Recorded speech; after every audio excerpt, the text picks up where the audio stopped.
As ruínas da antiga Cesareia Marítima estão localizadas no litoral de Israel, aproximadamente na metade do caminho entre a moderna Haifa e Tel Aviv. A cidade de Cesareia foi fundada por volta do ano 10 a.C. pelo rei Herodes da Judeia. Deixe-me falar um pouco a respeito desse rei. A Bíblia faz menção dele no início do Evangelho de Mateus, ao dizer que Jesus nasceu no tempo em que Herodes era o rei de Israel. Na verdade, o mais correto nesse tempo era dizer que ele era rei da Judeia e, como tal, teria o controle de outros territórios como a Galileia, Samaria, Idumeia, Pérea e várias extensões de terra que hoje estariam na atual Síria. Todo esse controle, é claro, foi dado a ele pelos romanos, e os judeus não gostavam nada disso. Herodes era uma pessoa odiada por todos. Mas, paradoxalmente falando, ele era um exímio construtor. Só para você ter uma noção, ele reformou e ampliou o templo. Construiu um enorme palácio em Jericó, outro em Massada e ainda mais outro perto de Belém, onde desejava ser sepultado depois de sua morte. Esta que está aqui foi a cidade de Cesareia, a cidade-porto que ele construiu para colocar Israel no topo da lista dos grandes centros. É que o porto que estava aqui rivalizava-se com o porto da própria capital do Império Romano.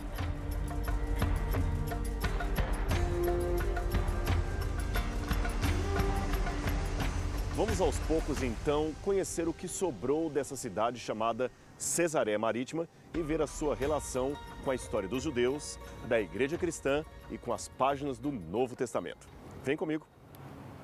Logo ali atrás, é possível ver ainda os restos do que foi talvez o maior orgulho de Herodes aqui em Cesareia, o porto da cidade. Com cerca de 100 mil metros quadrados, este era o maior porto artificial construído em mar aberto, cujo término coincidiu com a inauguração da cidade. Ele poderia de uma só vez receber 300 navios, algo muito maior do que vários portos que temos hoje em dia. Herodes não economizou dinheiro. Ele importou da Itália mais de 24 mil metros cúbicos de pozzolana. E o que seria isso? Era uma espécie de cimento feito à base de cinza vulcânica para concretar debaixo d'água os dois quebra-mares com 500 e 275 metros cada um. Só para você ter uma noção, uma encomenda desse tamanho teria exigido pelo menos 44 barcos com a capacidade de transportar 400 toneladas cada um. Agora, imagine o custo dessa obra que foi feita em menos de 5 anos. O nome Cesareia foi dado por Herodes em homenagem a Caio Júlio Otaviano Augusto, ou simplesmente César Augusto, o primeiro imperador de Roma. A homenagem política, como você deve imaginar, parece ter agradado aos romanos. Tanto que eles deram muito apoio a Herodes, mas tanto apoio que, após a sua morte, eles aceitaram dividir o seu reino entre os seus filhos. Mas Arquelau, que governava a Judeia, foi um desastre, de modo que toda aquela região ficou sob controle de procuradores e prefeitos romanos que daqui, de Cesareia, governavam a Judeia. Isto mesmo, os administradores romanos não gostavam muito da ideia de morar em Jerusalém. Eles preferiram viver numa região aqui, não numa cidade tão religiosa e tão judaica. Aqui, Cesareia, era o melhor lugar para eles morarem. E um desses procuradores que viveu aqui tem o seu nome registrado numa inscrição muito importante para a arqueologia bíblica, que foi encontrada aqui no que chamamos de segundo uso. O segundo uso é quando uma peça da antiguidade aparece em outro tempo, aplicada num outro lugar. Esta peça, ou esta pedra, foi encontrada dentro do teatro e você vai conhecê-la agora. Vem comigo.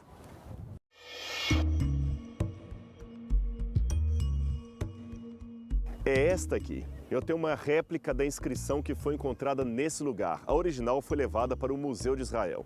É uma pedra que foi encontrada e nela tem escrito em latim os restos da frase que dizem Tiberium, e aqui traz Pôncius Pilatus, para efectos que está faltando, Judea.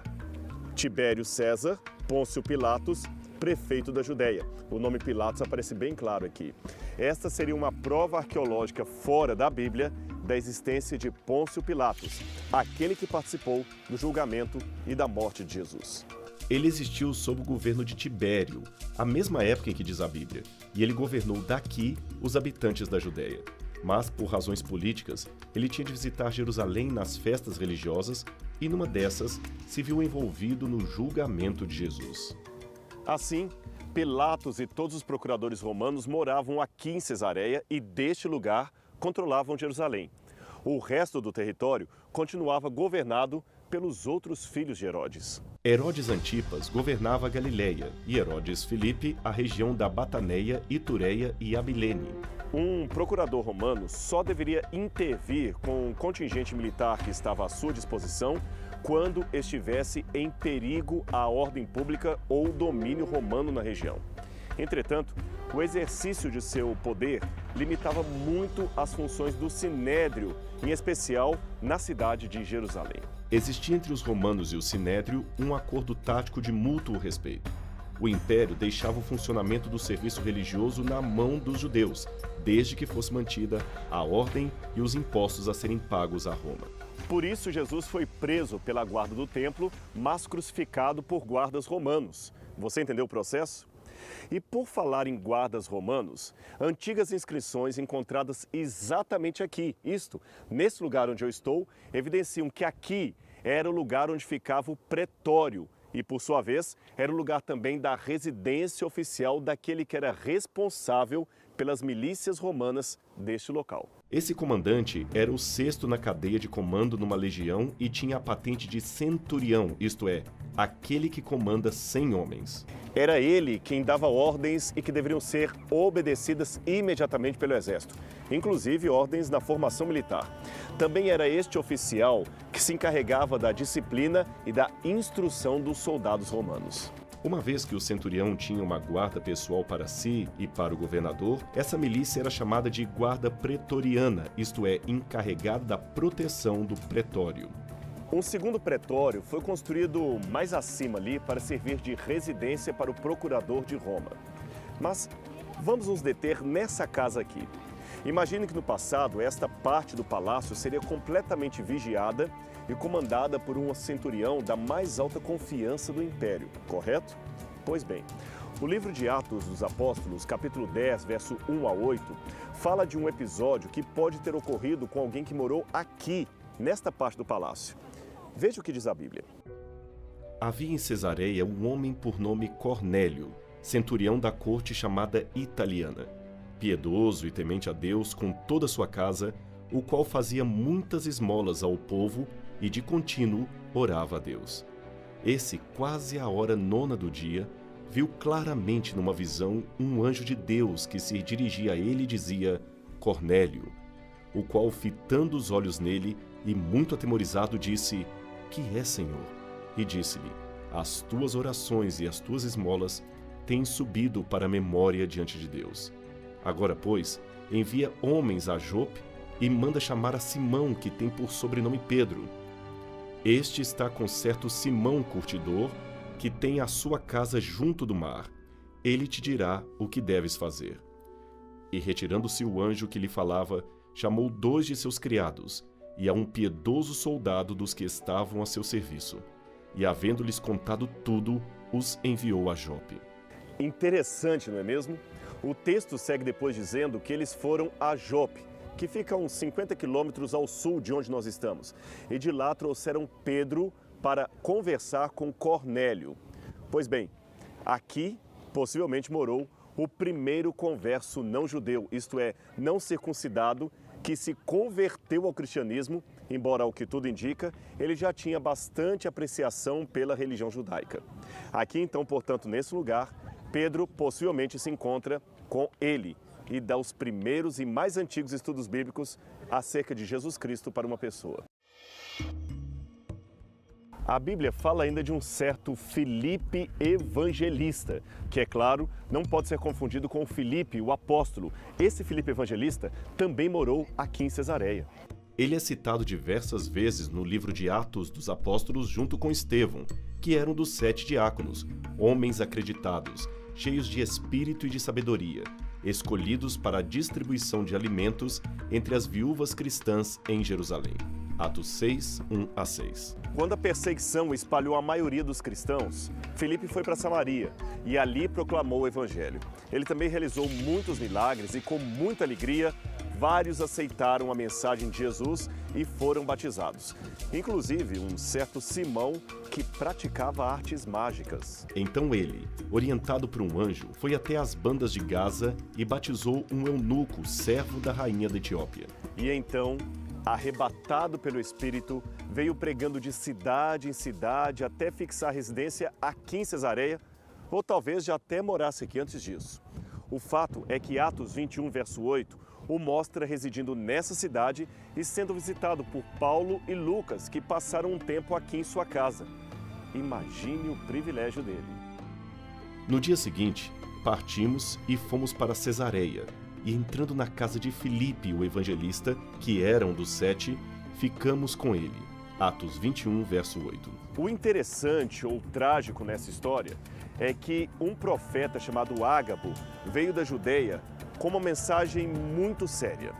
Ao que o texto bíblico nos dá a entender, ele era um profeta verdadeiro. Ele toma o cinto de Paulo e faz uma encenação. Ele amarra suas próprias mãos e pés e declara que aquilo haveria de acontecer ao dono daquele cinto. Todos entenderam o recado. Paulo seria preso e talvez morto se fosse a Jerusalém. Mas o curioso é que ele não titubeia de sua missão, mesmo sabendo o risco que ela contém. Ele vai a si mesmo para Jerusalém. Contudo, Cesareia ainda tem outro episódio envolvendo esta missão.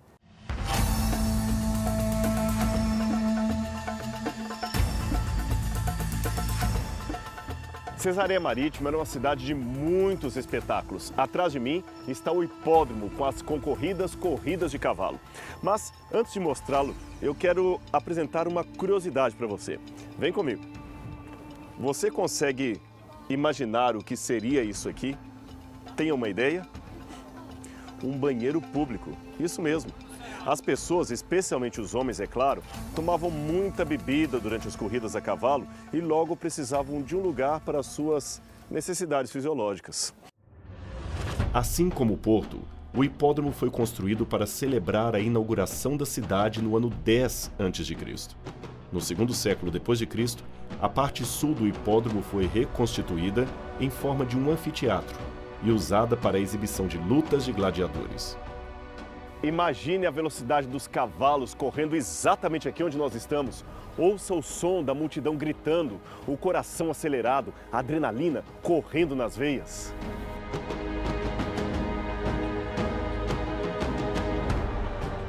Essas pedras aqui formavam uma espécie de camarote de elite. Era daqui que o governador da cidade, o procurador romano ou mesmo o rei assistiam às corridas de cavalo com seus convidados. Você nota que o lugar da elite ficava muito próximo da curva. E por que perto da curva? Óbvio, porque ali na curva era onde aconteciam os mais graves, os mais violentos acidentes. Adrenalina correndo solta. Qualquer semelhança com os nossos dias não será mera coincidência.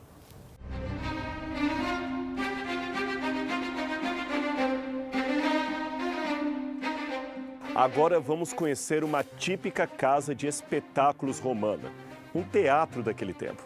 As pessoas entravam por aqui, onde eu estou, para assistir às peças e apresentações, e muitas dessas passagens eram situadas abaixo ou atrás das arquibancadas. E note que elas eram propositadamente feitas para permitir que um grande número de pessoas saísse de uma só vez rapidamente depois que a peça terminasse. Agora, você sabe como esse lugar se chamava? Vomitorium. Isso mesmo. É como se o espetáculo ou o teatro vomitasse os espectadores depois da peça. Estranho nome para a saída de um espetáculo, não é mesmo? Embora a expressão pão e circo seja posterior a esses tempos, tudo indica que os romanos já incentivavam desde o início do Império esse tipo de comportamento para entreter o povo. Novamente, não foram os romanos, e sim Herodes quem construiu aqui em Cesareia esse enorme teatro com capacidade para 3.500 pessoas. A sua acústica é impressionante até hoje, tanto que espetáculos continuam sendo apresentados aqui em Cesareia. Aliás, quase sempre, o palco que está lá atrás está montado para algum tipo de show de música moderna. O teatro era originalmente coberto de peles de animais ou palmeiras e os visitantes provavelmente traziam de casa almofadas para amenizar o desconforto dos assentos de pedra. Muitas peças eram exibidas nesse local para entretenimento tanto dos que viviam em Cesareia como de visitantes que afluíam para aqui. Os descendentes de Herodes o Grande também usufruíam muito desse lugar. Aliás, um deles, Herodes Agripa, que recuperou parte do reino da família herodiana, fez deste lugar aqui, desse teatro, um verdadeiro santuário para si mesmo. Ele era tão arrogante, que se sentia um deus. Atos 12, 21 a 23, narra um fato que certamente aconteceu aqui, bem nesse lugar, a morte de Herodes Agripa. No dia marcado, Herodes, vestindo seus trajes reais, sentou-se em seu trono e fez um discurso ao povo. Eles começaram a gritar: "É voz de Deus e não de homem!" Visto que Herodes não glorificou a Deus, imediatamente um anjo do Senhor o feriu e ele morreu comido por vermes. Atos 12, 21 a 23. Naturalmente, esse é o tipo de história que os céticos dizem que prova que a Bíblia não é historicamente confiável. Acontece, contudo, que a morte de Herodes Agripa é contada também por outra fonte que não tem nenhuma relação com o Novo Testamento. Trata-se do historiador Flávio Josefo, que viveu no 1º século de nossa era. Veja o que ele escreveu. Então, quando Agripa tinha reinado durante 3 anos sobre toda a Judéia, ele veio à cidade de Cesareia, que antes era chamada de Torre de Estrabo, e ali ele apresentou espetáculos em honra a César. No 2º dia dos tais espetáculos, ele vestiu um traje feito totalmente de prata e de uma textura verdadeiramente maravilhosa, e veio para o teatro de manhã cedo, ao tempo em que a prata do seu traje, sendo iluminada pelo fresco reflexo dos raios do sol sobre ela, brilhou de uma maneira surpreendente e ele ficou tão resplandecente que espalhou horror entre aqueles que olhavam firmemente para ele.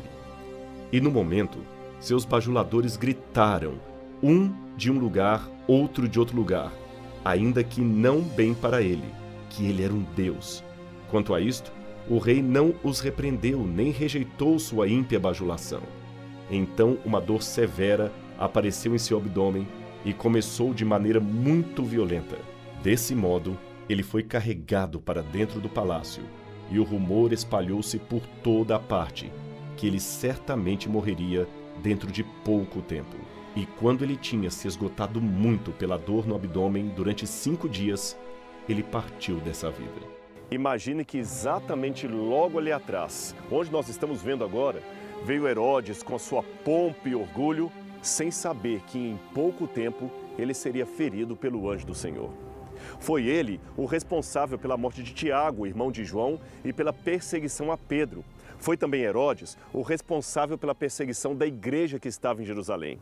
Mas a passagem que marca a sua morte termina com uma nota interessante.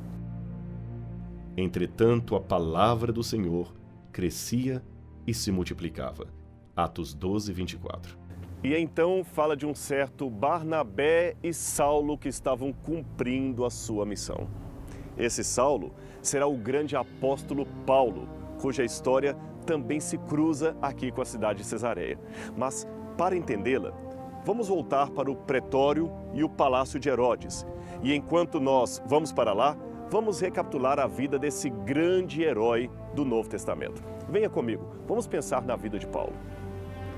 Paulo visitou Cesareia várias vezes, e em muitas ocasiões ele esteve presente neste lugar, a começar do início do seu ministério, quando, após a sua conversão, judeus helenistas intentavam matá-lo, até que, tendo esse fato chegado ao conhecimento dos irmãos, Paulo foi levado até Cesareia, e dali o enviaram para Tarso. Eu fico pensando no maravilhoso, mas ao mesmo tempo assustador encontro de Saulo com Cristo no caminho de Damasco. Ele é afetado por uma enorme luz e uma voz que dizia: Saulo, Saulo, por que você me persegue? Então ele, assustado, pergunta: mas quem é o Senhor? E a voz continua: eu sou Jesus a quem você persegue. Atos 9, verso 4. Eu me imagino no lugar dele. O que o impacto desse encontro teria causado na minha vida? Mas o problema é que, ao invés de ter portas se abrindo, o que Paulo experimentou a partir daí foi uma série de perseguições e aparente derrota. Enfrentando dilemas, dormindo em porão de navio, sendo apedrejado, Paulo não parava de pregar a palavra do Senhor. Em pelo menos 2 ocasiões que coincidem com a sua 2ª e 3ª viagem missionária, Paulo desembarcou aqui em Cesareia, no porto que aqui havia, e daqui ele buscou outros rumos para pregar o Evangelho. E chegando Paulo a Cesareia, subiu a Jerusalém, e saudando a igreja, desceu a Antioquia. Atos 18, 22. E no dia seguinte, partindo dali Paulo e nós que com ele estávamos, chegamos a Cesareia. Atos 21, verso 8. O objetivo da viagem de Paulo a Jerusalém era entregar uma oferta proveniente das igrejas gentílicas para os crentes pobres de Jerusalém. Aquela foi realmente uma grande oferta. Paulo demorou 1 ano para arrecadá-la. Mas o ponto é que ele foi várias vezes advertido a não fazer aquela viagem para Jerusalém. A profecia de Ágapo foi uma dessas advertências e até Lucas, o autor do livro de Atos, o pede para que não vá para lá. Mas o fato é que Paulo estava decidido, determinado. Ele entendia ser aquela a vontade de Deus e, para cumpri-la, não temia nem a prisão, nem a própria morte. Uma vez em Jerusalém, conforme já era de se esperar, Paulo enfrenta o ódio e a oposição de muitos judeus. Com toda a cidade amotinada, o desejo de vários membros da elite judaica era matar Paulo. Mas Deus o salvou por meio de um comandante da guarda chamado Cláudio Lísias. E alvoroçou-se toda a cidade, e houve grande concurso de povo, e pegando Paulo, o arrastaram para fora do templo, e logo as portas se fecharam. E procurando eles matá-lo, chegou ao tribuno da corte o aviso de que Jerusalém estava toda em confusão, o qual, tomando logo consigo soldados e centuriões, correu para eles. E quando viram o tribuno e os soldados, cessaram de ferir a Paulo. Atos 21, 30 a 32. Lísias, percebendo que se tratava de uma perseguição injusta, escreveu uma carta para o governador Félix, que estava aqui em Cesareia. Ele então enviou Paulo para cá, escoltado, é claro, por soldados para não ser morto durante a estrada pelos judeus. E Paulo então, dessa forma, veio parar aqui em Cesareia Marítima. Cláudio Lísias, ao excelentíssimo governador Félix, saudações. Esse homem foi preso pelos judeus que estavam prestes a matá-lo quando eu, chegando com minhas tropas, o resgatei, pois soube que ele é cidadão romano. Querendo saber por que o estavam acusando, levei-o ao sinédrio deles. Descobri que ele estava sendo acusado em questões acerca da lei deles, mas não havia contra ele nenhuma acusação que merecesse morte ou prisão. Quando fui informado de que estava sendo preparada uma cilada contra ele, enviei-o imediatamente a Vossa Excelência. Também ordenei que os seus acusadores apresentassem a Vossa Excelência aquilo que têm contra ele. Atos 23, 26 a 30. Aqui nessa sala funcionava o lugar das audiências e, portanto, nesse lugar, Paulo apresentou a sua defesa perante Félix. O livro de Atos dos Apóstolos ainda fala que Paulo ficou 2 anos preso no palácio de Herodes, época em que ele pregou para Félix e a sua esposa Drusila. Depois, ele teve ainda a oportunidade de voltar a esta sala e pregar para Agripa. E, finalmente, ao ser neste mesmo lugar interrogado por Festus, ele apelou para César e partiu para Roma, de onde nunca mais voltou com vida. Por que Paulo apelou para César quando poderia ser solto aqui mesmo? Por que quis ir para Jerusalém e depois a Roma, mesmo sabendo que possivelmente morreria ali? A resposta é simples. Paulo tinha uma missão. Ele queria levar o evangelho até o centro do poder, até o conhecimento de César, e faria isto, mesmo que tal ato lhe custasse a própria vida. Aqui nesta sala, nesta mesma sala, Festus falou que as muitas letras estavam fazendo Paulo delirar. Agripa disse de modo irônico: "Ah, Paulo, por pouco você me convence a ser cristão." E os judeus acusadores diziam que ele era uma peste. Paulo, uma peste? Eu fico aqui pensando no que aconteceu aqui naqueles 2000 anos atrás. Por que aqueles homens agiram daquela maneira? Sabe, o problema é que nós não costumamos a valorizar os grandes enquanto estão no meio de nós. Só exaltamos o mito de sua pessoa depois que eles partiram de nosso meio. E esse era o caso do apóstolo Paulo. Um louco? Uma peste? Não. Um homem com ideais, que morreu confiante por saber, afinal, por que ele vivia. Um verdadeiro exemplo. Para você, para mim, para todos nós.